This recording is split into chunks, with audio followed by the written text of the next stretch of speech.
Friends welcome back to my channel health tips with Kanai আপনাদের স্বাগত জানাই। তো আজকে আবার খুব সুন্দর একটা এক্সারসাইজ নিয়ে এসেছি আপনাদের জন্য।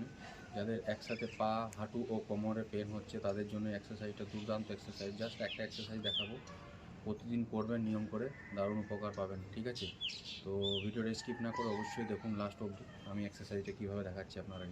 এক্সারসাইজটার জন্য জাস্ট এইভাবে আপনারা শুয়ে যাবেন, পুরো চিত হয়ে এই শুয়ে গেলেন। তারপরে এই যে পায়ের যে দুটো বুড়ো আঙুল রয়েছে, এই বুড়ো আঙুলগুলো এইভাবে টাচ করবেন। টাচ করে মোটামুটি রাখবেন যতক্ষণ পারবেন, 20 সেকেন্ড 30 সেকেন্ড। তারপর আবার ছেড়ে পাগুলো আবার চিপ করে দেবেন এইভাবে সেম। ঠিক আছে, আবার রিল্যাক্স, আবার সেম পজিশন, বুড়ো আঙুলগুলো টাচ হবে।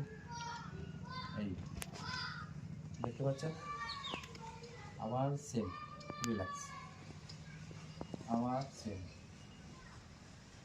এই দুটো বুড়ো আঙুল শুধু টাচ হবে। ঠিক আছে, এই বুড়ো আঙুলগুলো টাচ হওয়ার পরে কিন্তু কিছুক্ষণ রিল্যাক্স করবেন, রিল্যাক্স করে ছেড়ে দেবেন। তো ফ্রেন্ডস, এই এক্সারসাইজটা আপনারা মোটামুটি যতটা পারবেন করবেন, প্রতিদিন রেগুলারলি, মানে রেগুলার বেসিসে করবেন, দারুণ উপকার পাবেন। যাদের কোমর পা ও হাঁটু একসাথে ব্যথা করছে, অনেকেরই আছে ব্যথা করে এই শীতের সময়, তাদের জন্য এক্সারসাইজটা দারুণ উপকার পাবেন। ঠিক আছে, আর এরকম ভালো ভালো হেলথ টিপসের জন্য অবশ্যই আমার চ্যানেলটাকে সাবস্ক্রাইব করে রাখুন, হেলথ টিপস উইথ কানাই। আর আমার ভিডিওটা ভালো লাগলে অবশ্যই লাইক কমেন্ট শেয়ার। চলুন, ভালো থাকুন, সুস্থ থাকুন, টাটা।